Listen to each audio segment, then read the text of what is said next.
The Pharisees and Sadducees demand signs. And the Pharisees and Sadducees came, and to test him they asked him to show them a sign from heaven. He answered them, When it is evening, you say, it will be fair weather, for the sky is red. And in the morning, it will be stormy today, for the sky is red and threatening. You know how to interpret the appearance of the sky, but you cannot interpret the signs of the times. An evil and adulterous generation seeks for a sign, but no sign will be given to it except the sign of Jonah. So he left them and departed. The leaven of the Pharisees and Sadducees. When the disciples reached the other side, they had forgotten to bring any bread. Jesus said to them, Watch and beware of the leaven of the Pharisees and Sadducees. And they began discussing it among themselves, saying, We brought no bread. But Jesus, aware of this, said, O you of little faith, why are you discussing among yourselves the fact that you have no bread? Do you not yet perceive? Do you not remember the 5 loaves for the 5,000, and how many baskets you gathered? Or the 7 loaves for the 4,000, and how many baskets you gathered? How is it that you fail to understand that I did not speak about bread? Beware of the leaven of the Pharisees and Sadducees.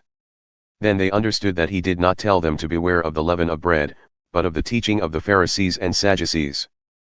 Peter confesses Jesus as the Christ.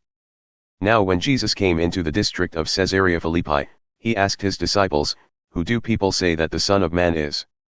And they said, Some say John the Baptist, others say Elijah, and others Jeremiah or one of the prophets. He said to them, But who do you say that I am? Simon Peter replied, You are the Christ, the Son of the living God.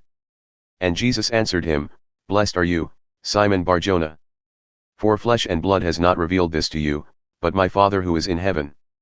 And I tell you, you are Peter, and on this rock I will build my church, and the gates of hell shall not prevail against it.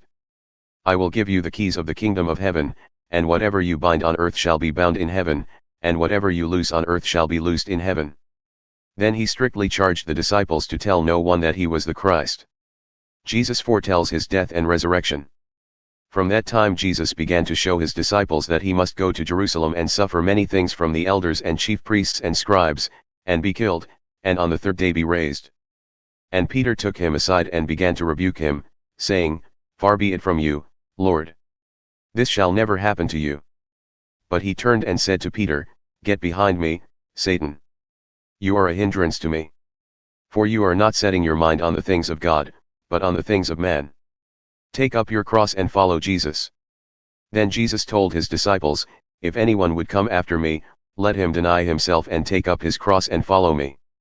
For whoever would save his life will lose it, but whoever loses his life for my sake will find it. For what will it profit a man if he gains the whole world and forfeits his soul? Or what shall a man give in return for his soul? For the Son of Man is going to come with his angels in the glory of his Father, and then he will repay each person according to what he has done. Truly, I say to you, there are some standing here who will not taste death until they see the Son of Man coming in his kingdom.